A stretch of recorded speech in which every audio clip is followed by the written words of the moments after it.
शुरू करते हैं फोनॉन के बारे में। सेकंड यूनिट शुरू करते हैं आपके।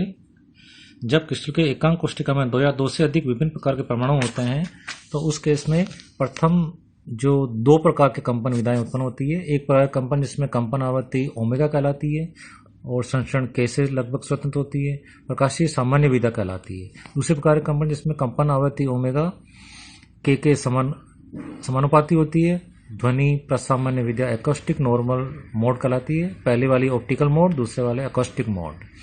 इन जो मोड है ये नॉर्मल मोड, इनमें गतिशील तरंग अपने साथ ऊर्जा संवेग का वहन भी करती है। क्वांटम यांत्रिकी के अनुसार इन विधाओं में ऊर्जा का क्वांटाइजेशन ठीक उसी प्रकार से होता है जिस प्रकार से प्रकाश ऊर्जा का क्वांटाइजेशन E=h द्वारा दिया जाता है। एच प्लांक कांस्टेंट न्यू कंपन विधा की आवृत्ति कहलाती है। प्रकाशिक प्रसामान्य विधा में ऊर्जा का क्वांटाइजेशन फोटोन द्वारा और ध्वनिक प्रसामान्य विधा में ऊर्जा का क्वांटाइजेशन फोनोन द्वारा किया जाता है। फोनोन का कंपन आवृत्ति विस्तार 10⁴ से 10⁻13 तक होता है, हर्ट्ज तक होता है। कम आवृत्ति का क्षेत्र ध्वनिक एकॉस्टिक रेंज में और अधिक आवृत्ति का क्षेत्र इंफ्रारेड रेंज में होता है। फोनोन जो होता है उसकी कुछ प्रॉपर्टी अपन देख सकते हैं। फोनोन की ऊर्जा जो है वो E=h के रूप में दी जाती है। फोनोन का वेग फोटोन की तरह से क्रिस्टल में ध्वनि के वेग से गति करते हैं। फोनोन की द्वैत कण जो प्रॉपर्टी है समान ठोस में फोनोन की द्वैत कण प्रकृति मानी जाती है। फोनोन का संवेग hk या h/λ होता है। फोनोन की सांख्यिकी, यहाँ पर बोस आइंस्टीन सांख्यिकी एप्लीकेबल होती है।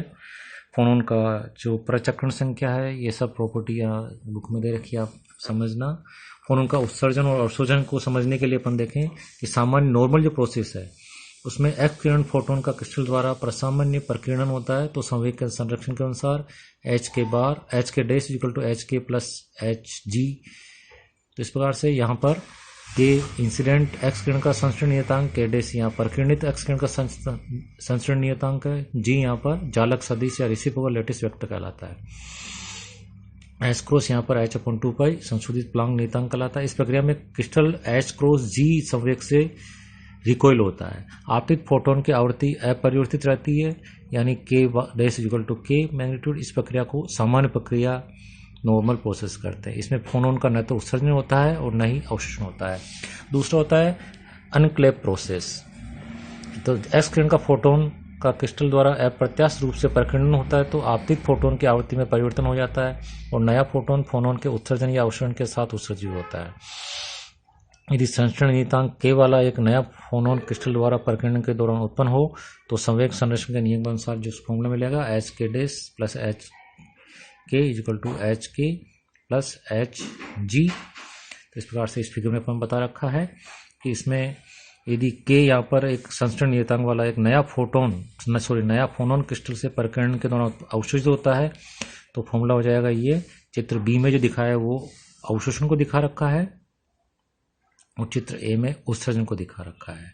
तो ऐसे प्रकीर्णन प्रक्रिया जिसमें आपतित फोटोन की आवृत्ति में परिवर्तन हो जाता है वो अनक्लैप प्रोसेस कहलाते हैं। इस प्रक्रिया में ब्रेक परावर्तन और क्रिस्टल को दिए गए संवेग के अतिरिक्त एक फोनोन का उत्सर्जन या अवशोषण होता है। इस प्रकार से फोनोन के अस्तित्व का जो प्रमाण है वो ये दो प्रमाण है। एक तो परम शून्य ताप पर चूंकि ऊष्माधारिता का मान शून्य हो जाता है तो इसकी व्याख्या करने के लिए क्वांटाइजेशन यहाँ पर मानना पड़ेगा।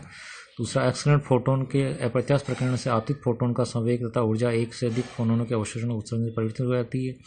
इस तरह फोनोन की इन दो एग्जाम्पल से प्रूव होते हैं। ये ठोस की विशिष्ट ऊष्मा को समझने के लिए स्पेसिफिक हीट ऑफ सॉलिड, जैसा कि आपने केमिस्ट्री में पढ़ी है, स्पेसिफिक हीट ऑफ सॉलिड यहाँ पर दो प्रकार से डिफाइन होती है, एक CV दूसरा CP। ऐसे ही मोलर स्पेसिफिक हीट भी अपन डिफाइन कर सकते हैं, केमिस्ट्री में आप पढ़ चुके हैं ये सब, CV।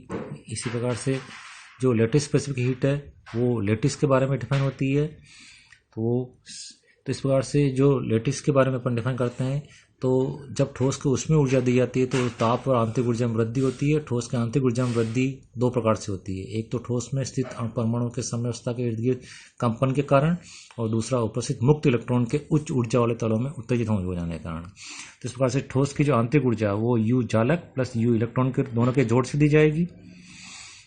चूंकि स्थिर आयतन पर ठोस की विशिष्ट ऊष्मा CV इस, तो ये फॉर्मूला हो जाएगा यहाँ पर, यानी CV CV चालक प्लस CV इलेक्ट्रॉनिक। तो जालक ठोस की जालक विशिष्ट ऊष्मा या जालक ऊष्माधारिता CV कहलाती है।